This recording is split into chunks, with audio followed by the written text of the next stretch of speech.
नमस्कार दोस्तों, स्वागत है आप सभी का आपके अपने यूट्यूब चैनल स्काई सामान्य अध्ययन पर। दोस्तों, आज है 4 मई 2020 और आज हम लोग बात करेंगे 4 मई 2020 के इम्पोर्टेंट करंट अफेयर्स की। और दोस्तों, इम्पोर्टेंट करंट अफेयर्स से बढ़ने से पहले इस पूरे करंट अफेयर्स के वीडियो में हम लोग करंट अफेयर्स के साथ साथ क्वेश्चन ऑफ द डे की बात करेंगे, जिनमें दिसंबर मंथ अभी यहाँ पर चल रहा है। तो दिसंबर मंथ के जो इम्पोर्टेंट क्वेश्चन हैं उनको हम लोग रिपीट कर रहे हैं। तो पूरा वीडियो बहुत ही ध्यान से देखिएगा दोस्तों। और अगर आप पहली बार जुड़ रहे हैं चैनल पर तो चैनल को सब्सक्राइब कर लीजिएगा। नेक्स्ट वीडियो आपको नोटिफिकेशन मिल जाए उसका, इसलिए बेल आइकॉन को जरूर प्रेस कर लीजिएगा दोस्तों। तो चलिए, क्वेश्चन देखने से पहले देखते हैं आज का इम्पोर्टेंट थॉट। दोस्तों, निंदा से घबराकर अपने लक्ष्य को न छोड़ें, क्योंकि लक्ष्य मिलते ही निंदा करने वालों की राय बदल जाती है। जी हाँ दोस्तों, बिल्कुल यहाँ पर बात जो कही गई है वो स्पष्ट है कि अगर आप किसी दूसरे के कारण, या फिर कह सकते हैं कि अगर निंदा के कारण कोई आपकी निंदा कर रहा है, बुराई कर रहा है, तो आप अपना लक्ष्य छोड़ देते हैं। जबकि देखते हैं आपकी जो व्यक्ति सक्सेस हो जाते हैं, सक्सेस होने के बाद फिर वही दूसरे लोग जो आपकी निंदा कर रहे होते हैं, वो एक निंदा जो है फिर वो राय में बदल जाती है। तो इसलिए दोस्तों, घबराइए नहीं, बिल्कुल अपने लक्ष्य पर केंद्रित रहिए और अपना जो लक्ष्य है उसको अचीव करिए बिना किसी की परवाह किए हुए। चलिए देखते हैं दोस्तों आज का इंपॉर्टेंट करंट अफेयर्स। पहला क्वेश्चन है दोस्तों, मोस्ट इंपॉर्टेंट। महात्मा ज्योतिबा फुले जन आरोग्य योजना महाराष्ट्र सरकार के द्वारा लॉन्च की गई है। अब दोस्तों यहाँ पर बात करेगा महात्मा ज्योतिबा फुले जन आरोग्य योजना, तो महाराष्ट्र सरकार के द्वारा। अब इस योजना के तहत किया क्या जाएगा दोस्तों? ये एक स्वास्थ्य सेवा है, जिसके तहत स्वास्थ्य योजना है, जिसके तहत निःशुल्क जो स्वास्थ्य लाभ है वो उपलब्ध करा जाएगा महाराष्ट्र के लोगों को। अब दोस्तों, ज्योतिबा फुले की अगर हम लोग बात करें तो महान दार्शनिक, समाज सुधारक, जिनका कि जन्म महाराष्ट्र में हुआ, इनसे इंपॉर्टेंट क्वेश्चन बनाता है दोस्तों 1873 में, इसको नोट कर लीजिएगा, 1873 में सत्य शोधक समाज। जी हाँ दोस्तों, क्वेश्चन कई बार पूछा गया है। सत्य शोधक समाज की स्थापना ज्योतिबा फुले के द्वारा कब की गई? 1873 में। तो सत्य शोधक समाज का संस्थापक आपसे बोला जाएगा तो ज्योतिबा फुले आपको याद रखना है।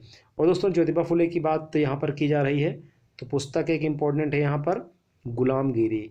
ये भी कई बार परीक्षाओं में पूछी जा चुकी है, तो गुलामगिरी आपको याद रखना है। अब अगर हम लोग बात करें दोस्तों यहाँ पर महाराष्ट्र की, तो आपको पता है कि 1 मई 1960 को महाराष्ट्र राज्य का गठन किया गया। कैपिटल है इसकी मुंबई। और अगर दोस्तों मुंबई पर हम लोग बात करें, मुंबई से बनने वाले क्वेश्चन की,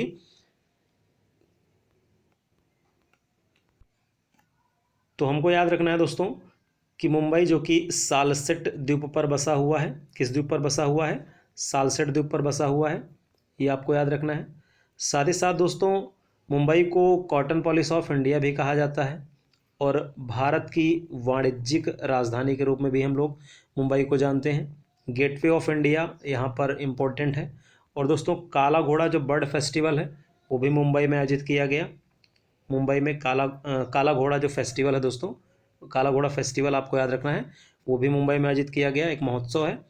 जबकि मुंबई से इंपॉर्टेंट क्वेश्चन आपसे यहाँ पर बना सकता है कि जो ई गवर्नेंस समिट रही 2019 में, ई गवर्नेंस सम्मेलन, वो भी मुंबई में आयोजित किया गया। अब दोस्तों, महाराष्ट्र में अगर हम लोग बात करें विधानसभा सीटों की संख्या तो 288 है। जबकि आपको याद रखना है विधान परिषद की सीटों की संख्या यहाँ पर 78। और दोस्तों, लोकसभा सीटों की संख्या यहाँ पर 48 है। जबकि राज्यसभा सीटों की संख्या यहाँ पर 19 है, 19 है। ठीक है दोस्तों। और सीएम यहाँ पर हैं उद्धव ठाकरे। ठीक है दोस्तों, मुख्यमंत्री नोट करिएगा उद्धव ठाकरे। जबकि यहाँ पर राज्यपाल हैं भगत सिंह कोश्यारी। तो भगत सिंह कोश्यारी वर्तमान में महाराष्ट्र के राज्यपाल हैं, आपको याद रखना है, इंपॉर्टेंट क्वेश्चन यहाँ से। अब दोस्तों, अगर क्वेश्चन की हम लोग यहाँ पर बात करें तो आपको पता है कि तटीय राज्य है महाराष्ट्र भारत का, और एक ऐतिहासिक दृष्टि से इम्पोर्टेंट भी स्टेट है, जिस पर बहुत सारे क्वेश्चन बनते हैं, उनको आपको ध्यान में रखना है। नेक्स्ट क्वेश्चन अगर हम लोग बात करें दोस्तों यहाँ पर करंट अफेयर्स में, तो परिवहन एवं राजमार्ग मंत्रालय के सचिव गिरधर अरमाने बनाए गए हैं। और दोस्तों, परिवहन एवं राजमार्ग मंत्रालय इस समय किसके पास है? तो मंत्री कौन है दोस्तों? केंद्रीय मंत्री नितिन गडकरी। ठीक है दोस्तों, तो हमको याद रखना है नितिन गडकरी केंद्रीय मंत्री हैं, जबकि सचिव किसको बनाया गया है? गिरधर अरमाने को। ठीक है दोस्तों, नेक्स्ट क्वेश्चन देखते हैं। दोस्तों फेड कप हार्ड अवार्ड के लिए नामित होने वाली पहली भारतीय सानिया मिर्जा बनी है। तो अब आपको याद रखना है फेड कप जो हार्ड अवार्ड है वो रिलेटेड किससे है, टेनिस से रिलेटेड है। ये इंपॉर्टेंट क्वेश्चन यहाँ पर बनाएगा। और सानिया मिर्जा इसके लिए नामित की गई हैं। और सानिया मिर्जा से क्वेश्चन आपको याद रखना है एस अगेन ऑड्स, इनकी एक इंपॉर्टेंट बुक रही। एस अगेन ऑड्स पुस्तक किसकी रही दोस्तों, सानिया मिर्जा की आत्मकथा रही है। आरआरबी में क्वेश्चन पूछा जा चुका है तो इसको आपको भी याद रखना है। S again odds Sania Mirza की पुस्तक। और फेड कप हार्ड अवार्ड के लिए नामित होने वाली भारतीय कौन, सानिया मिर्जा। नेक्स्ट क्वेश्चन देखते हैं दोस्तों। दोस्तों समुद्री अभ्यास जो कि सबसे बड़ा समुद्री अभ्यास कहा जाता है रिम पैक 2020, इसकी मेज़बानी यूएसए करेगा। तो दोस्तों अभी यहाँ पर ये डिसाइड नहीं है कि ये अभ्यास कब होगा, लेकिन आने वाले समय में जैसे ही कि स्थितियाँ, क्योंकि कोरोना वायरस सबसे ज़्यादा यहाँ पर भी प्रभावित कर रहा है, तो जैसे ही कंट्रोल होंगी सिचुएशन वैसे ही रिम पैक का आयोजन किया जाएगा। तो रिम पैक की मेज़बानी आपको याद रखना है कि कौन करेगा, यूएसए। और दोस्तों अगर हम लोग यूएसए नहीं अमेरिका और भारत की बात करें तो भारत और अमेरिका के साथ इम्पॉर्टेंट अभ्यास होता है वज्र प्रहार, आपको याद रखना है। टाइगर ट्रम्प याद रखना है, टाइगर ट्रम्प याद रखना है। और इसके साथ साथ दोस्तों कोप इंडिया और एक युद्धाभ्यास के नाम से भी होता है, याद रखना है। जबकि मालाबार जापान, भारत और यूएसए का संयुक्त अभ्यास है। तो वज्र प्रहार, टाइगर ट्रम्प और कोप इंडिया और युद्ध अभ्यास ये हमको याद रखना है भारत यूएसए के साथ। जबकि मालाबार भारत यूएसए और जापान। ठीक है दोस्तों, नेक्स्ट क्वेश्चन देखते हैं। दोस्तों थलप्पिल प्रदीप ये भी चर्चा में थे क्योंकि इनको निक्केई एशिया अवार्ड 2020 से सम्मानित किया गया। तो दोस्तों निक्केई एशिया अवार्ड 2020 के लिए नामित आपको पूछा जाएगा, तो हमको किसको याद रखना है, थलप्पिल प्रदीप। और दोस्तों ये आईआईटी मद्रास के प्रोफेसर हैं। कहाँ से रिलेटेड हैं, आईआईटी मद्रास के प्रोफेसर हैं। और दोस्तों अगर हम लोग बात करें यहाँ पर निक्केई एशिया अवार्ड, तो हमको याद रखना है ये एक सतत विकास के लिए दिया जाने वाला अवार्ड है, एशिया में सतत विकास के लिए। और ये 3 क्षेत्रों में दिया जाता है, इसमें शामिल है अर्थ एवं व्यापार, विज्ञान प्रौद्योगिकी एंड साइंस एंड टेक्नोलॉजी के क्षेत्र में दिया जाता है, विज्ञान प्रौद्योगिकी और संस्कृति और सभ्यता के क्षेत्र में भी ये दिया जाता है। तो हमको याद रखना है कि निक्केई एशिया अवार्ड एक सतत विकास के लिए 3 क्षेत्रों में दिया जाने वाला अवार्ड है, जिससे के लिए कि नामित किया गया है आईआईटी मद्रास के जो प्रोफेसर हैं थलप्पिल प्रदीप को। ठीक है दोस्तों, नेक्स्ट क्वेश्चन देखते हैं।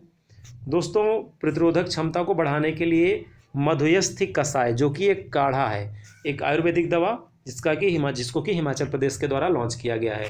तो अभी कोरोना वायरस जो चल रहा है तो उसके लिए इम्यूनिटी को कह सकते हैं बढ़ाने के लिए काफ़ी ज़्यादा यहाँ पर बातें हो रही हैं। तो इसके लिए प्रतिरोधक क्षमता यानी इम्यूनिटी को बढ़ाने के लिए मधुयस्थी कषाय नामक काढ़ा आपसे पूछा जाएगा कि किस राज्य के द्वारा लॉन्च किया गया। तो हमको आंसर क्या याद रखना है दोस्तों, हिमाचल प्रदेश के द्वारा लॉन्च किया गया। अब हिमाचल प्रदेश की अगर हम लोग बात करें दोस्तों तो 25 जनवरी 1971 को हिमाचल प्रदेश राज्य का गठन किया गया। राजधानी है इसकी शिमला, कैपिटल हमको क्या याद रखना है दोस्तों, शिमला। जबकि दूसरी राजधानी इसकी धर्मशाला कहलाती है, धर्मशाला। और धर्मशाला में ही दलाई लामा का निवास स्थान है। तिब्बती जो गुरु हैं, बौद्ध गुरु, दलाई लामा का निवास स्थान कहाँ पर है दोस्तों, धर्मशाला में। और हमको याद रखना है कि धर्मशाला द्वितीय राजधानी भी कहलाती है हिमाचल प्रदेश की। दोस्तों हिमाचल प्रदेश को उत्तराखंड की भांति देवभूमि भी कहा जाता है। हिमाचल प्रदेश में अगर हम लोग बात करें यहाँ पर विधानसभा सीटों की संख्या तो है यहाँ पर 68, जबकि विधानसभा सीटों की संख्या 68, जबकि लोकसभा सीटों की हम लोग बात करें तो 4 और राज्यसभा सीटों की संख्या की बात करें तो दोस्तों 3 यहाँ पर सीटें हैं राज्यसभा की। और दोस्तों वर्तमान जो सीएम है वो है जयराम ठाकुर। हिमाचल प्रदेश के वर्तमान सीएम कौन याद रखना है हमको, जयराम ठाकुर। जबकि राज्यपाल हैं बंडारू दत्तात्रेय। तो गवर्नर हमको याद रखना है बंडारू दत्तात्रेय। अब दोस्तों हिमाचल प्रदेश की ही बात की जा रही है तो हिमाचल प्रदेश में स्थान है कुफरी, शिमला के निकट कुफरी, जहाँ पर कि पोटैटो सेंट्रल जो पोटैटो रिसर्च इंस्टीट्यूट है वो है, तो कुफरी हमको याद रखना है, आलू अनुसंधान संस्थान के लिए प्रसिद्ध है। साथ ही साथ दोस्तों अगर हिमाचल प्रदेश से हम लोग राष्ट्रीय उद्यान की बात करें तो पिन वैली राष्ट्रीय उद्यान नोट करिएगा, पिन वैली राष्ट्रीय उद्यान। और यहाँ पर दूसरा राष्ट्रीय उद्यान है ग्रेट हिमालयन।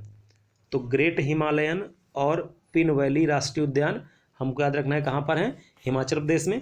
जबकि अगर हम लोग वाइल्ड लाइफ सेंचुरी की बात करें यहाँ पर तो रेणुका सिम्बाला बारा,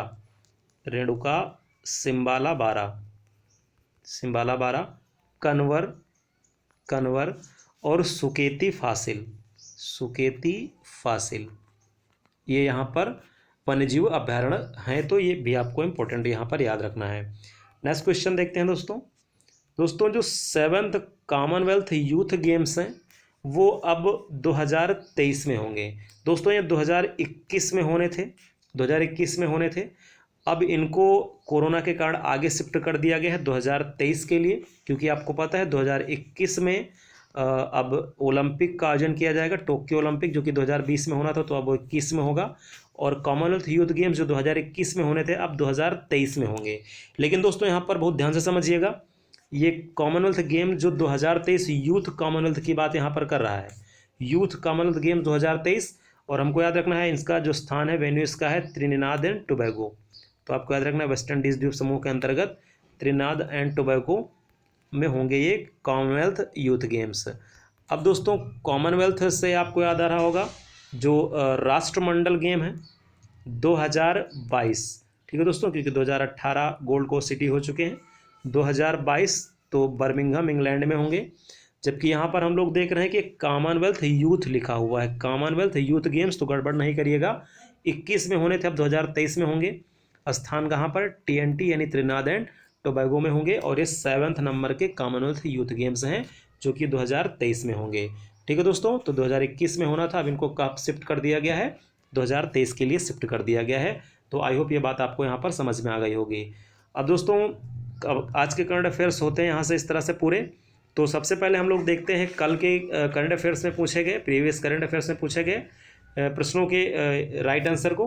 तो दोस्तों पहला प्रश्न आपसे पूछा गया था, जल संरक्षण सुनिश्चित करने वाला भारत का पहला राज्य। तो जल संरक्षण की बात करेगा तो हमको याद रखना है दोस्तों मेघालय था, इसका राइट आंसर क्या याद रखना है, मेघालय। जबकि दूसरा क्वेश्चन आपसे पूछा गया था कैप्टन फैंटास्टिक किसे कहते हैं, तो सुनील छेत्री को कैप्टन फैंटास्टिक कहा जाता है। ठीक है दोस्तों, प्यूमा के ब्रांड एम्बेसडर भी ये बनाए गए थे दिसंबर में, तो सुनील छेत्री को कैप्टन फैंटास्टिक कहा जाता है। और तीसरा प्रश्न आपसे पूछा गया था विश्व मानवाधिकार दिवस जो कि 10 दिसंबर को मनाया जाता है, 2019 में उसका विषय क्या रहा, तो youth stand up for human rights. ठीक है दोस्तों, youth stand up for human rights, ये आपको याद रखना है 10 दिसंबर 2019 विश्व मानवाधिकार दिवस का विषय रहा था। तो आई होप दोस्तों यहाँ पर बहुत सारे जो क्वेश्चन है प्रीवियस वाले वो आपके कंफर्म हो रहे होंगे। चलिए दोस्तों बात करते हैं आज के इंपॉर्टेंट क्वेश्चंस की। दोस्तों आज आपको आंसर करना है, पहला क्वेश्चन है मिनी काजीरंगा किस अभ्यारण्य को कहा जाता है, मिनी काजीरंगा किस अभ्यारण्य को कहा जाता है, विवेकानंद अंतर्राष्ट्रीय हवाई अड्डा कहाँ स्थित है, और फिक्की इंडिया द्वारा वर्ष 2019 के लिए sport person of the year किसे चुना गया। तो दोस्तों जो भी दोस्त हमारे रेगुलर वीडियो को वॉच कर रहे हैं, इस प्रश्नों के उत्तर को आप कमेंट बॉक्स में कमेंट करिएगा। साथ ही साथ अपने दोस्तों के साथ इस वीडियो को ज़्यादा से ज़्यादा शेयर करिएगा, जिससे कि उनका रिवीजन और जो करंट अपडेट है वो हो सके। ठीक है दोस्तों, तो मिलते हैं हम लोग फिर से नेक्स्ट वीडियो में। और दोस्तों जाते जाते आपको बताना चाहेंगे कि इसका जो PDF है वो आपको वीडियो के डिस्क्रिप्शन में मिल जाएगा, वहाँ से आप इसको डाउनलोड कर लीजिएगा। ठीक है दोस्तों, मिलते हैं फिर से नेक्स्ट वीडियो में, तब तक के लिए नमस्कार।